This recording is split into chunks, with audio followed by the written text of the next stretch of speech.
समझ नहीं आ रहा अपने सैलरी इंक्रीमेंट का क्या करूं। बेटा इतना क्या सोच रहा है? अपने म्यूचुअल फंड्स के एसआईपी का टॉपअप करा ले। This is the right time. क्या? समझ में नहीं आया। बेटा इतना क्या सोच रहा है? अपने म्यूचुअल फंड्स का एसआईपी टॉपअप करा ले। This is the right time. अब समझा।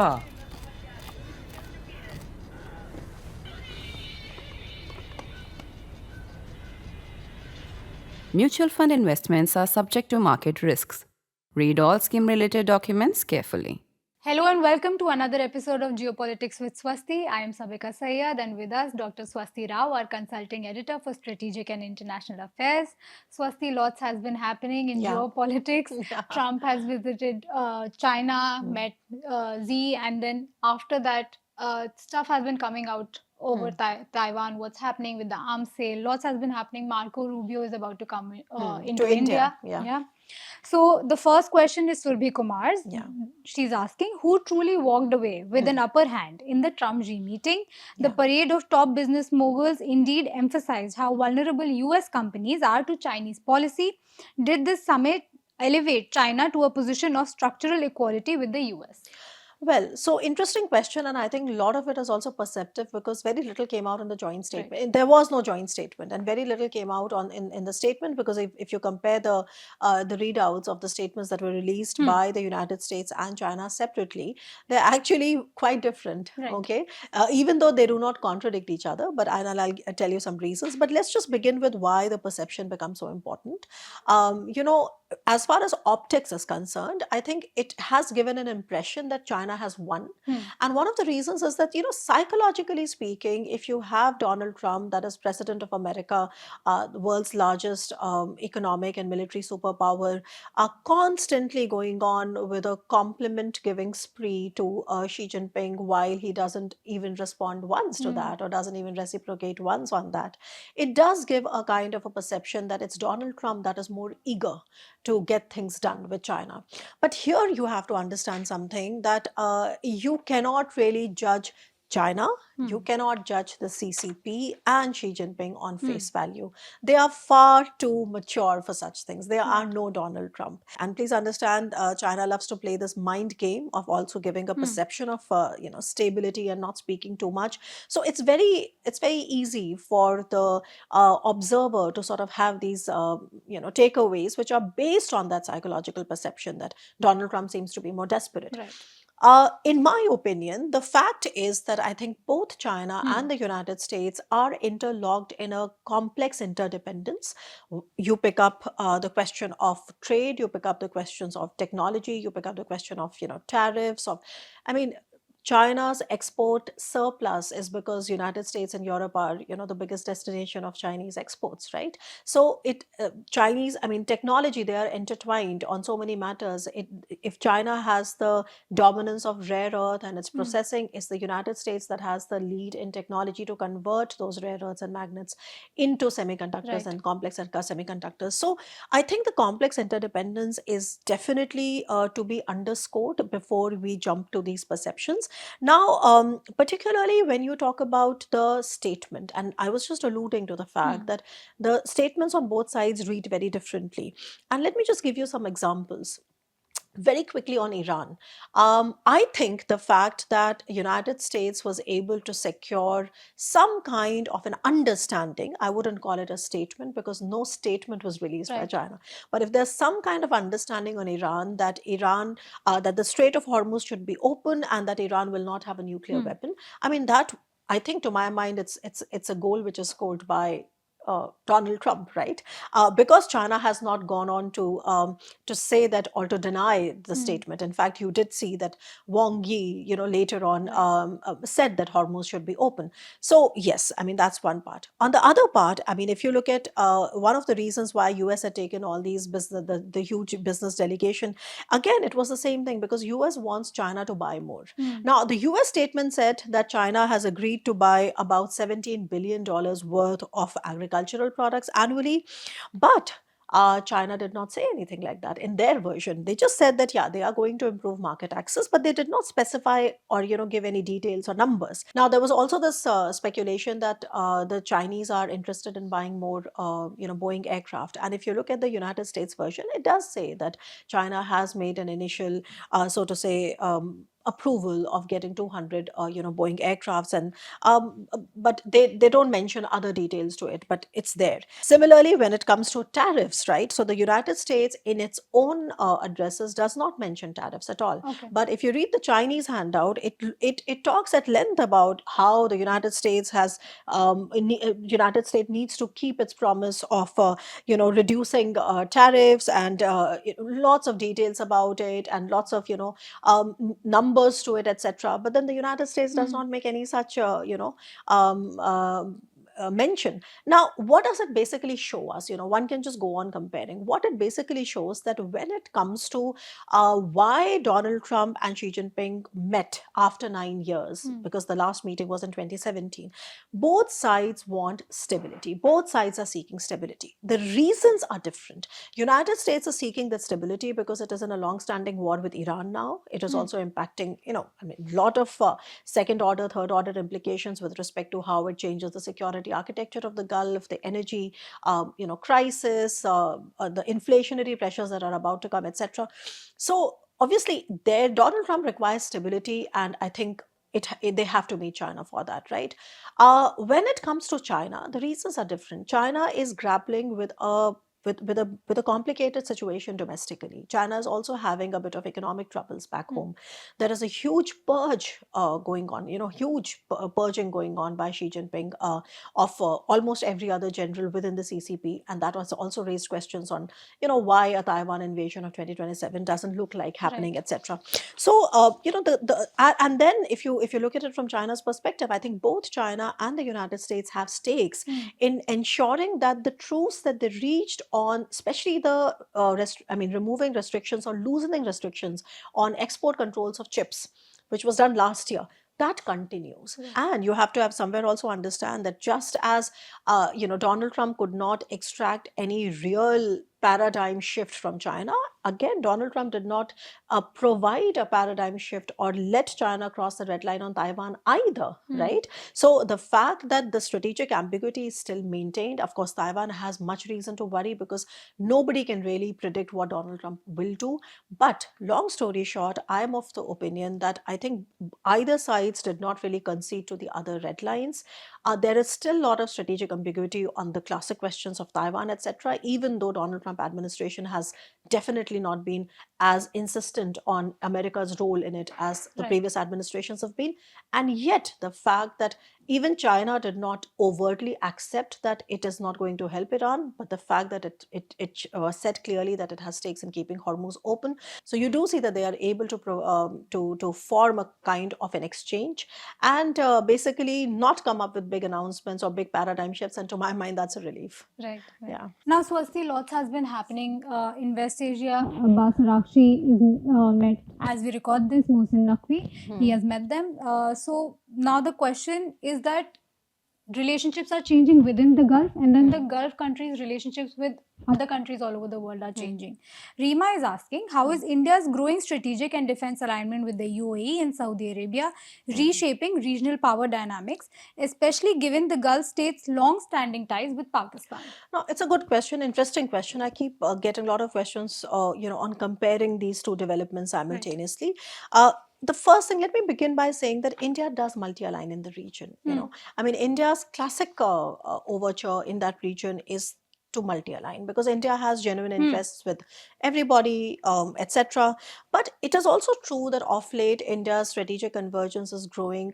I mean, very, very fast with the UAE. And of course, that's backed by Israel. And that has a different context of, a certain normalization at the time of Abraham Accords that had been completed between Israel and UAE. And of course, it's easier than for India to do that. But let's just begin with this premise that India does multi-align in the region. And however, there is a growing convergence with UAE.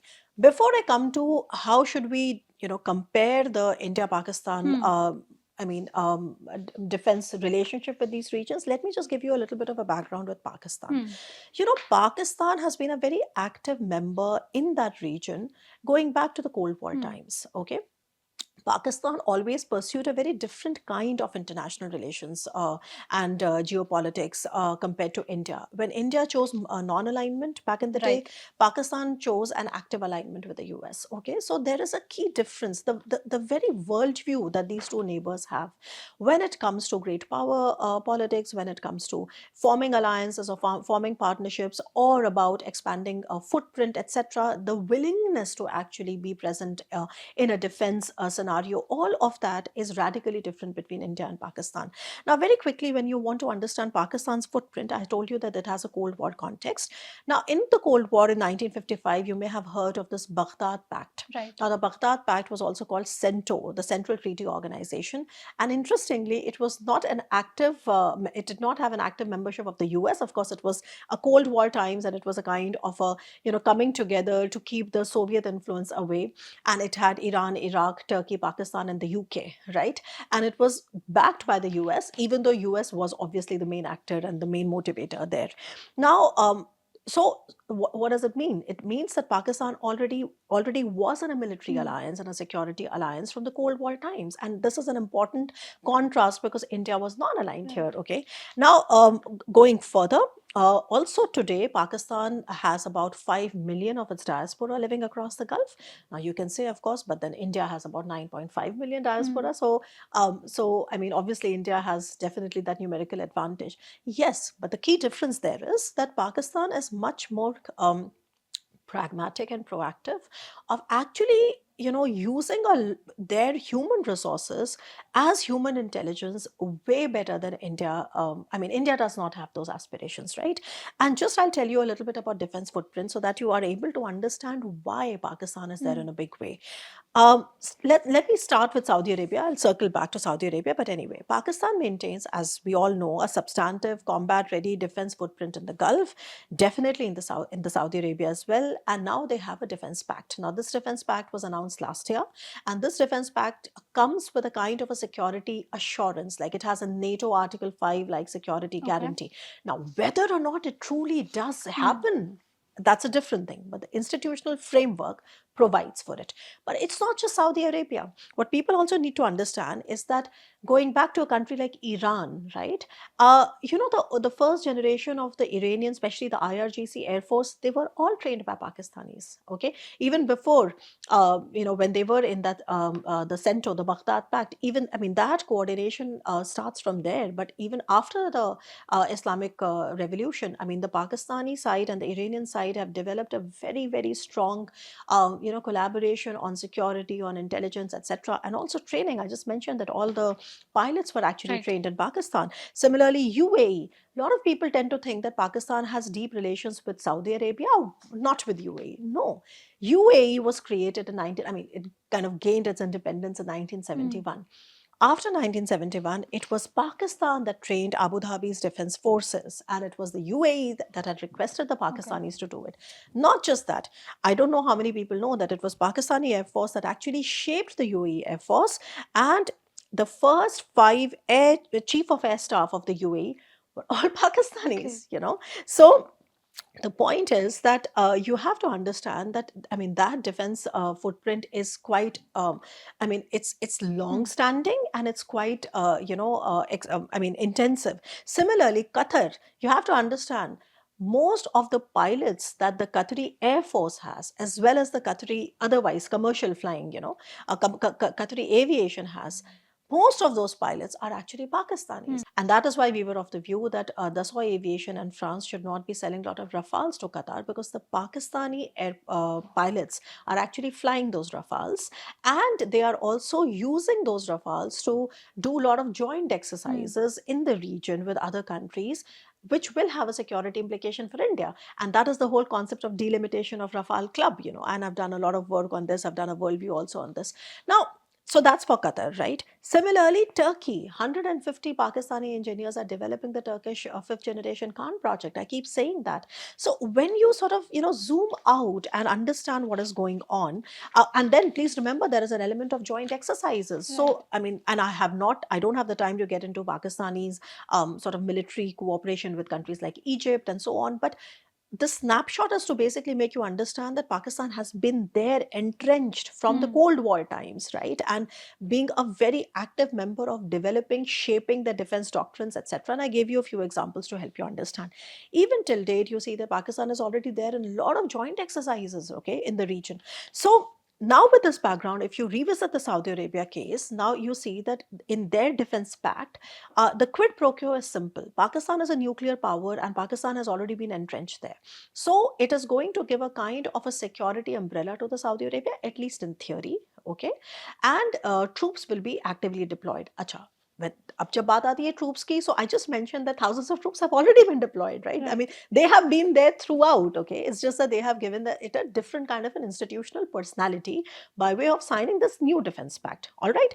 Now, if you're able to, I mean, if I'm able to convey, so the quid pro quo is very simple. Pakistan is providing the defense, also with all the background. And what is Saudi Arabia doing? Saudi Arabia is actively helping Pakistan economically. In fact, you know that there was a outstanding loan with the UAE, and the Emiratis were quite upset about it, and they said that we will not let you go scot free. And then the Saudi Arabians then stepped in, and then they paid on Pakistan's behalf.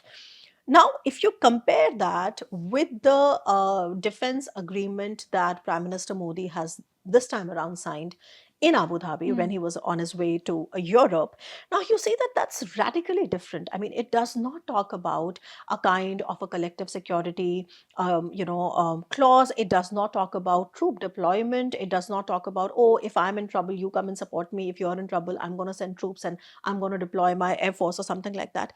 On the contrary, the nature of the UAE-India Defense Agreement is basically on cybersecurity, counterterrorism, long-term joint, defense industrial production, so co-production, co-export, so long-term sort of collaborations on sort of modernizing each other, helping each other become self-reliant, etc.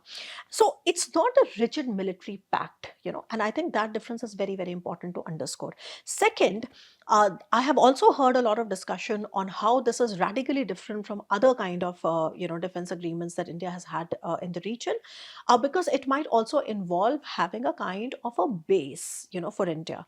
Now, again, this is something which is not dropping out of nowhere. India has an access to the Omani base of Duqm. Right? We don't have permanent presence there, but we have access rights. In the case of UAE, and also if you look at the geography, Oman is on this side of Hormuz and UAE is on the other side of Hormuz. So India might also develop some kind of a a permanent presence in the region, might have, more access to the port, might be doing more joint exercises in the region. All of that is possible, but none of this qualifies as a hard military pact where if I'm in trouble, you come and you deploy your capabilities, and if you're in trouble, I do the same for you. So the nature is very different. One is about capacity building and long-term development and keeping in mind each other's goals of self-reliance. It is more strategic in nature. It's more new age. It's more technology oriented in nature. The other one is more old time, like where things like that happen. So this is very, very important to understand. And just the last point is that despite all of this, please don't assume that India will stop multi-aligning in the region. India is going to multi-align in the region. Now, Swasti, Rima has a follow-up question on the region. They're asking, there were reports that Saudi Arabia conducted direct military strikes against Iran. Are they true? If yes, what are the consequences? Yeah, so it is true. I think it was just kept under wraps for a long time because none of the Gulf countries wanted to fall into that narrative, which was a very, I would say, intense narrative at the time that, the Gulf countries also want Iran to be obliterated. I think the Gulf countries were somewhere treading this very fine line. I have gone on record explaining so many times that the Gulf countries want stability. The Gulf countries models, business models is built on stability. I mean, this is the last thing they would want.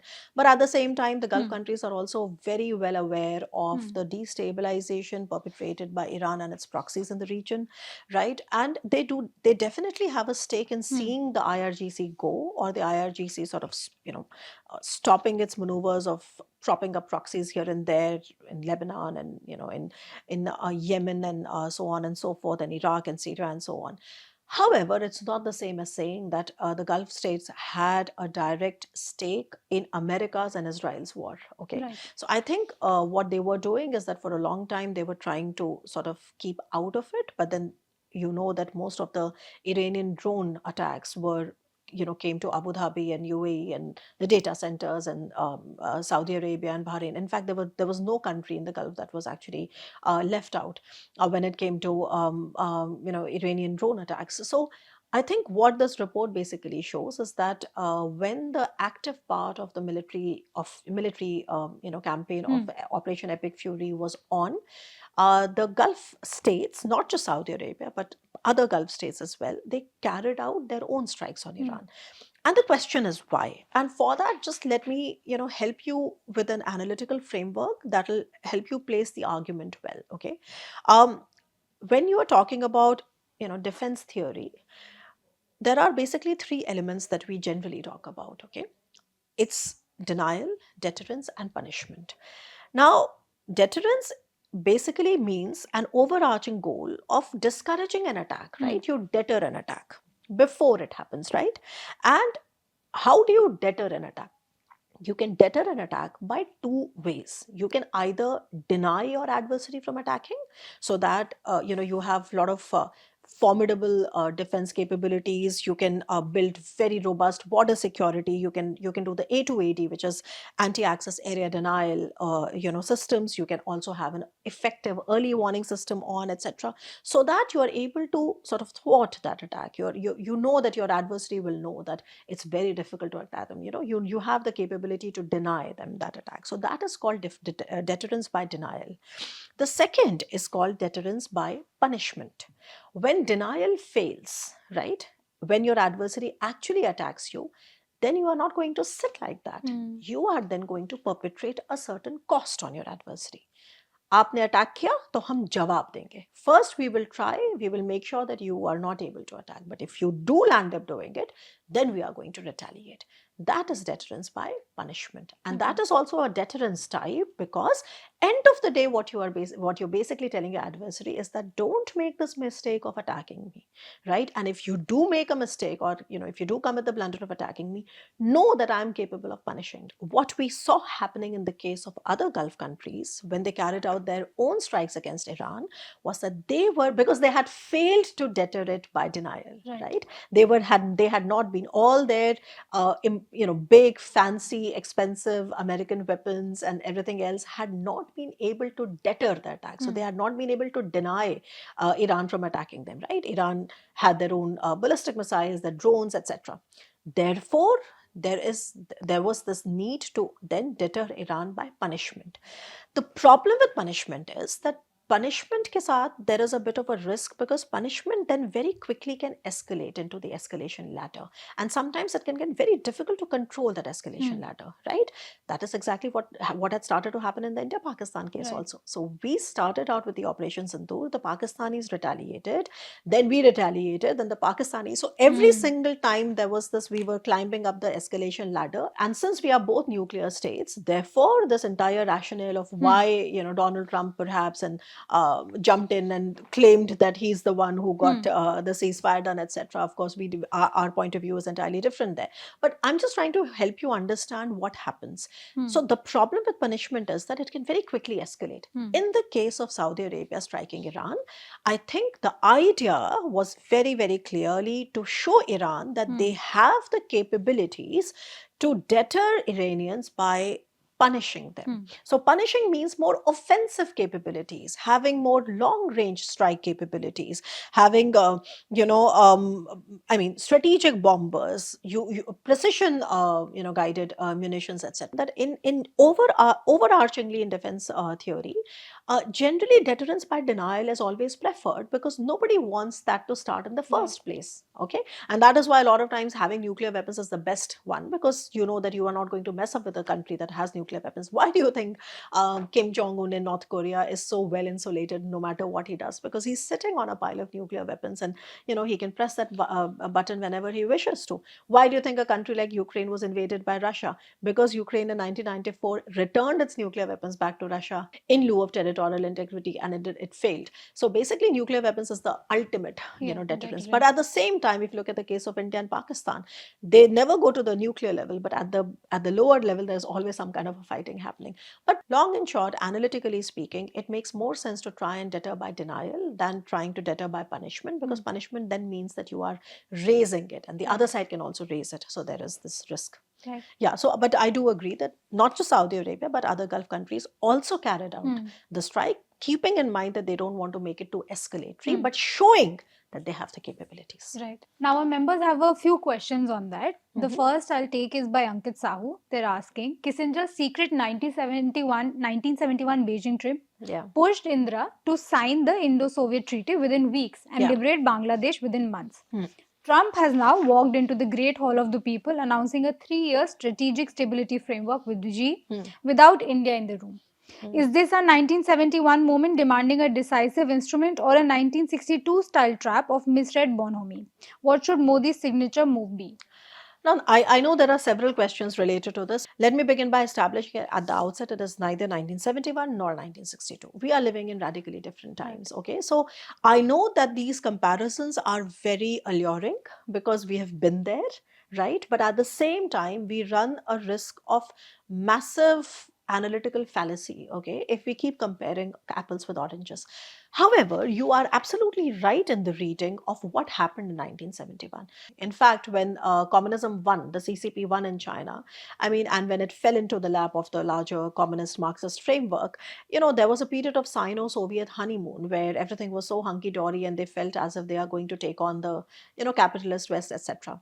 Now, that honeymoon was short-lived, and in 1969, things became so bad, and this was again on a border dispute. But and there were many other reasons. So without getting into too much history, by 1969, things became so bad that the Chinese and the Soviets, okay, back then it was Soviet Union, it was not just Russia, they went to war. Right. And in the 1969 war, the Soviets won. And that was the background when the Sino-Soviet split had happened, that America under Nixon and Kissinger thought of really exploiting this moment and trying to get China to their fold. It had a very, very Cold War logic. And that is why in 1971, when Kissinger made this first trip, to China, he did not go there directly, he went there via Pakistan. And he went there via Pakistan. It was a secret trip. He went there via Pakistan. And for New Delhi, of course, then it became a very, tense moment, because New Delhi, remember, in 62, we had a war with China. In 65, we had a war with Pakistan. And it was already 70s. The Bangladesh, of course, then East Pakistan, then the situation was simmering.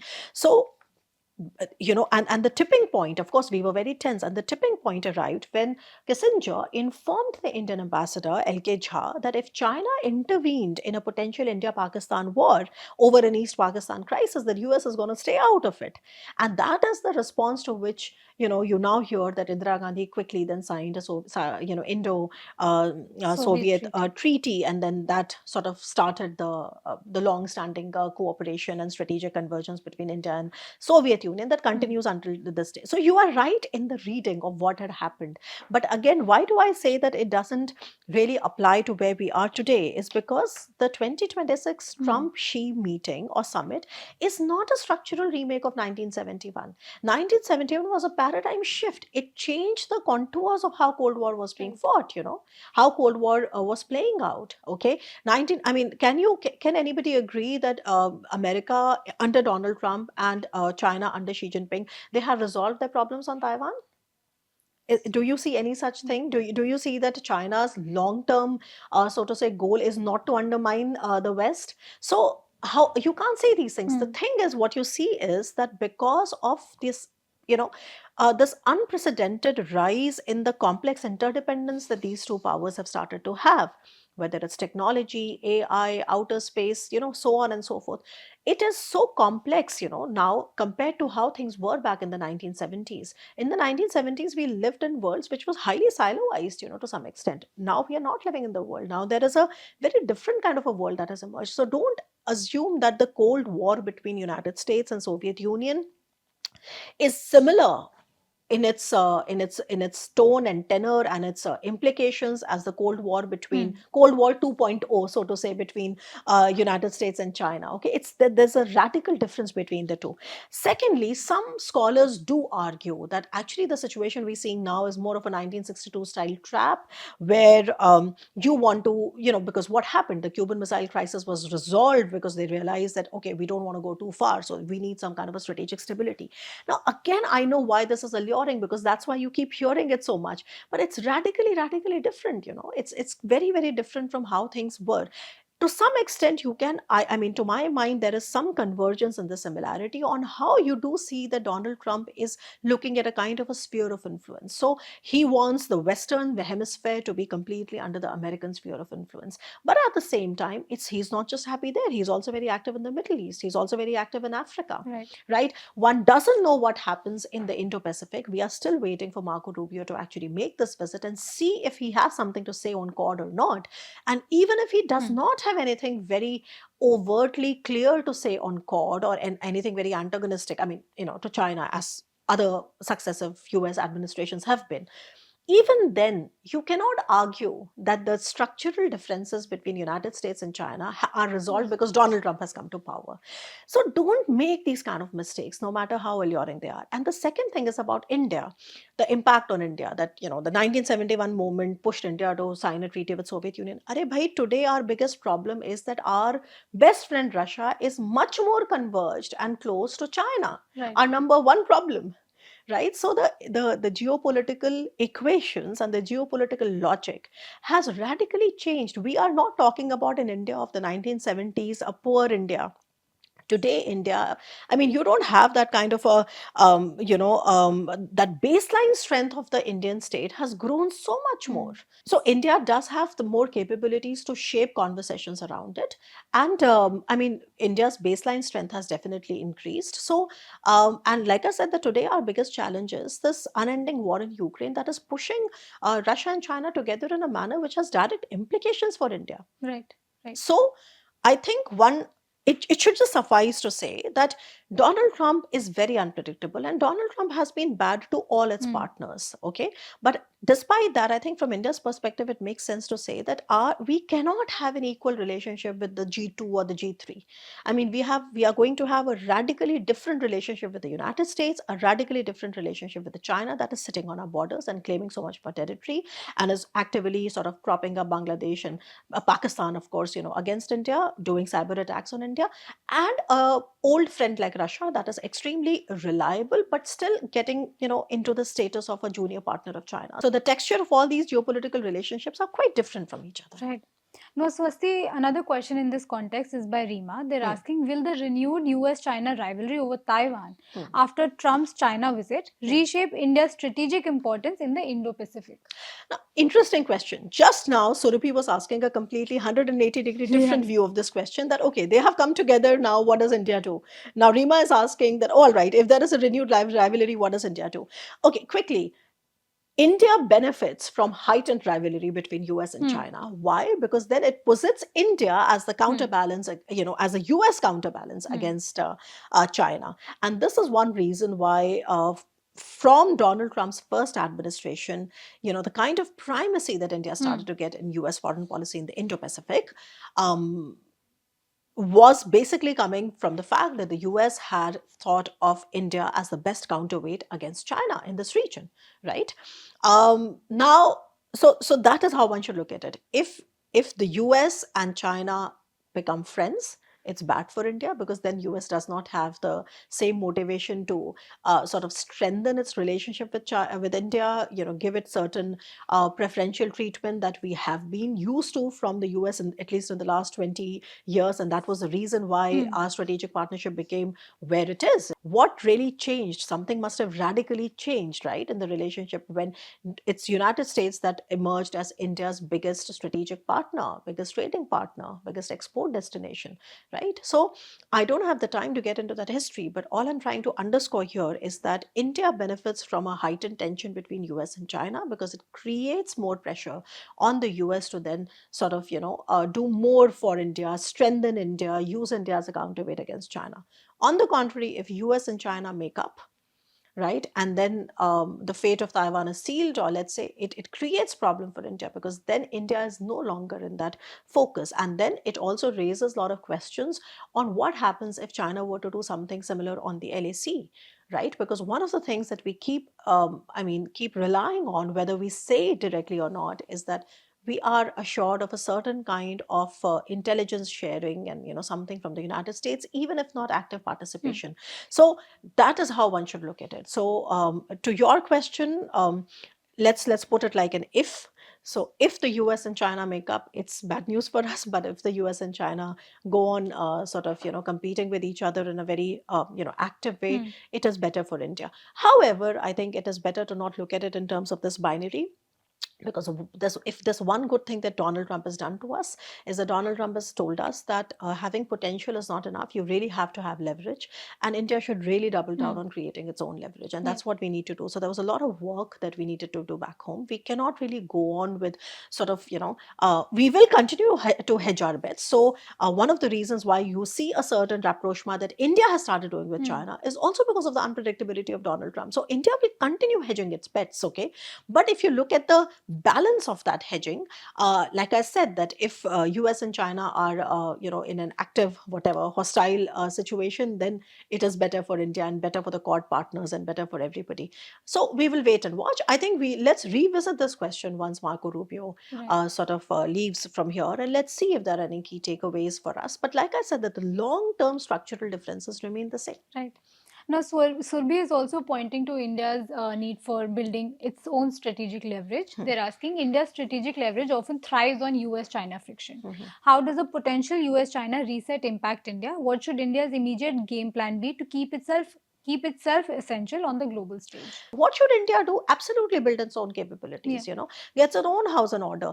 We will not get investments if we don't improve our investment ecosystem. It's not about going and striking and signing on a strategic, green strategic partnership or some partnership or this partnership. The end of the story has to, the proof of the pudding has to be in the eating, which is that if you say it's about investments, investments must come. Now, why are investments not coming? It's our work that we need to do, right? That's something that Surjit Bhalla has been writing for a while now, that the investment reforms, especially around the bilateral investment treaties, it has not happened in the manner in which we can attract more investments. And then you also have a situation of the rupee depreciating, and just yesterday the RBI did inject liquidity to sort of to make sure that it doesn't fall any further, because there's one thing to say that okay, rupee falling is fine because it's just some auto correction happening. If that is the case, then why did RBI yesterday inject liquidity?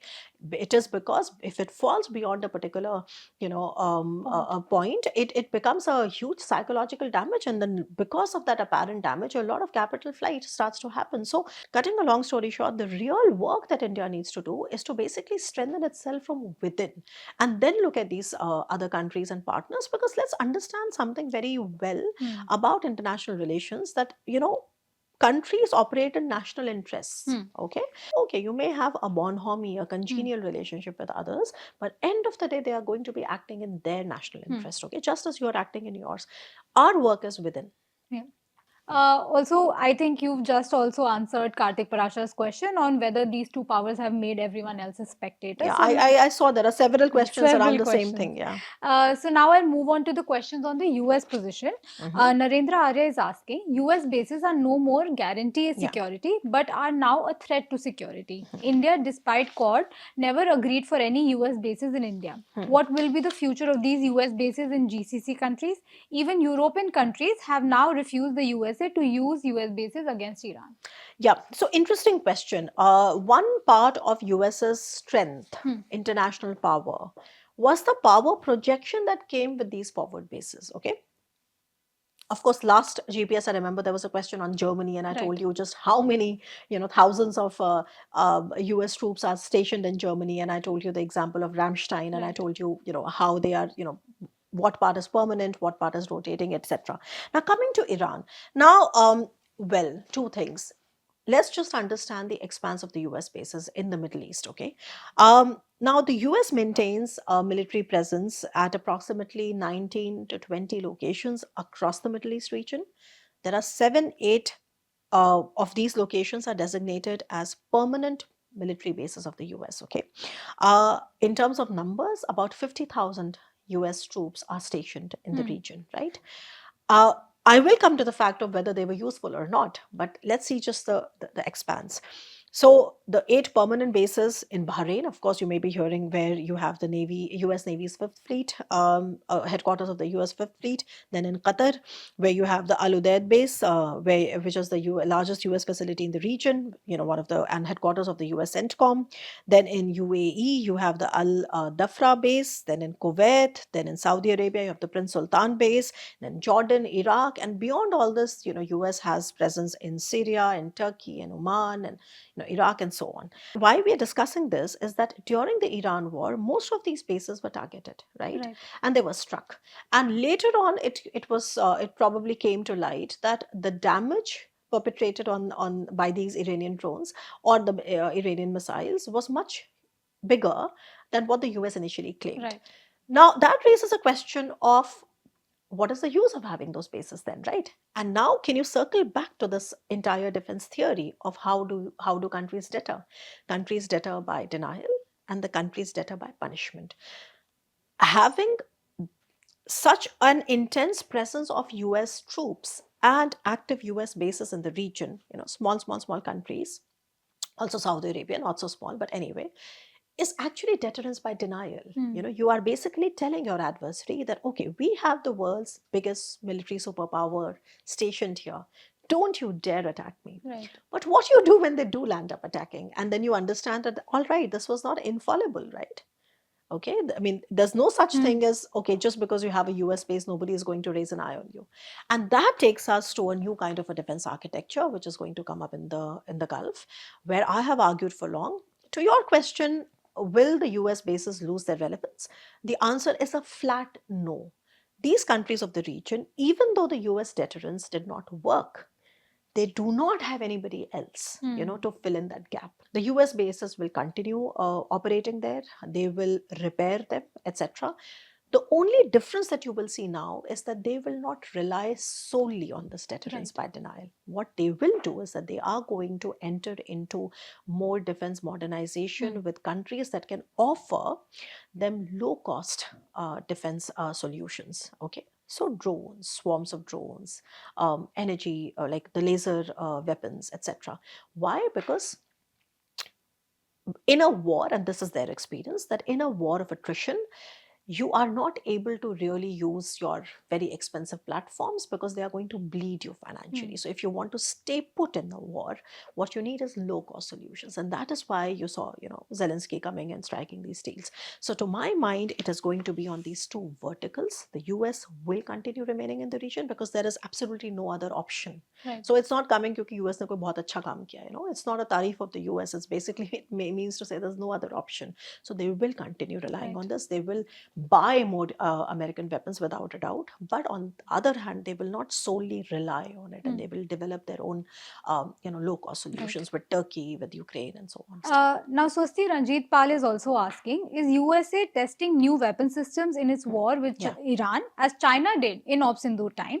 Is it real that all weapons have different lifespan for 100% effectiveness? Yeah, great question, Ranjit. And quickly, yes, the US has tested several weapons. In fact, I remember in one of the earlier episodes of the GPS, there was a question on what are the new technologies being used. And then I had answered this question with respect to the US and with respect to Israel. But since you have asked about the US, so there are at least 5 types of new technologies that the US has experimented with in the Operation Epic Fury. And the best example is absolutely the LUCAS drone. And LUCAS here stands for the Low Cost Uncrewed Combat Attack System, which is very much modeled after the Iranian Shahed drone. And that's why it looks like that as well. and it's a kamikaze drone, etc. It's modeled after Shahid 136 and 258, etc. It costs about $35,000, and what the US has done is that US has used them extensively in the war to also understand how they are performing. There are several things that Lucas does better than the Shahid. So, for example, they use encrypted, jam-resistant GPS and advanced optical terrain matching software for navigation.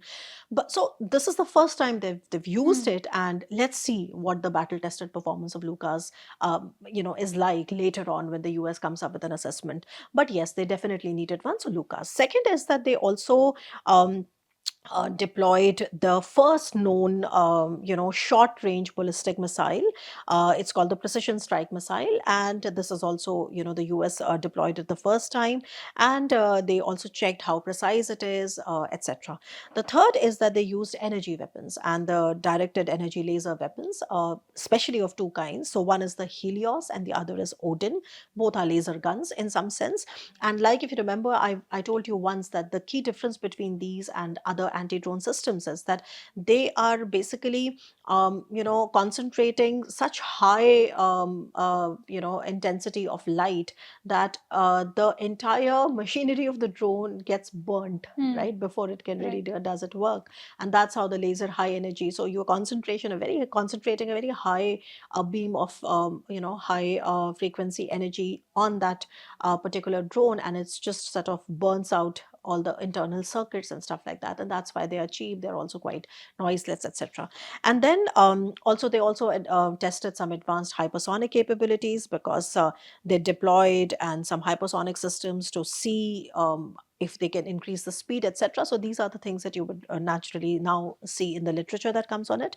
And the last is the Space Force C4 ISR integration, because during the Operation Epic Fury, the US Space Force provided real-time infrared tracking and early warning through advanced satellite networks. And of course, the US has quite impressive capabilities of that, and that really provided that. I mean, that really worked very well.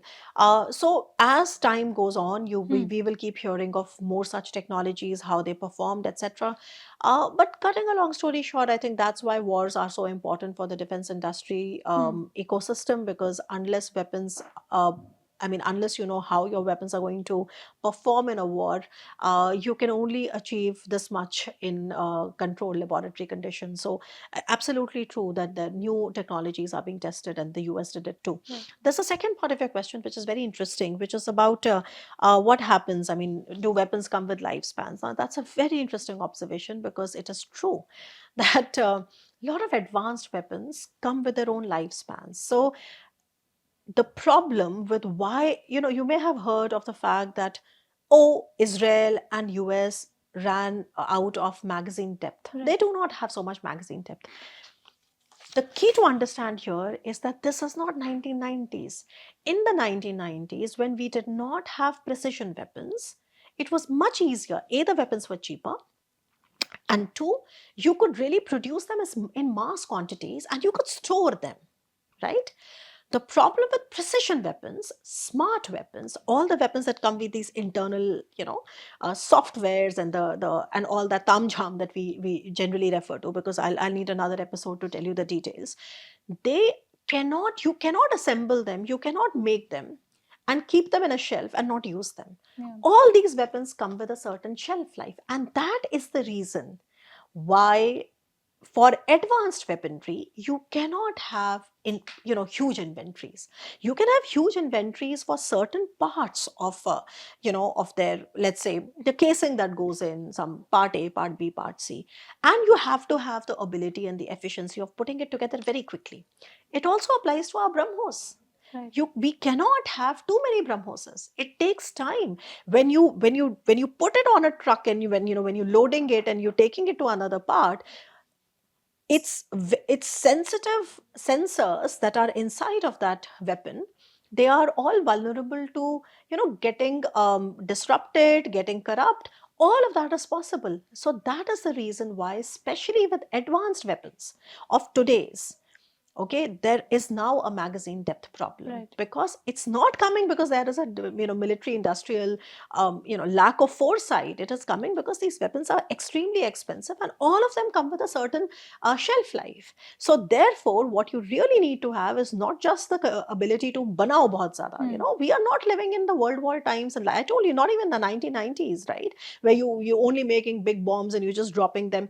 Now, with the advancement of all the early warning of AWACS and air defenses, earlier back in the day, you could actually take your bomber right on top of the target, and you could drop your bomb from there, and it would still do their work. Now, with drones and radars and stuff like that, just as technology is evolving, then your weapons have to become more smarter. Right. Right, and that is a problem.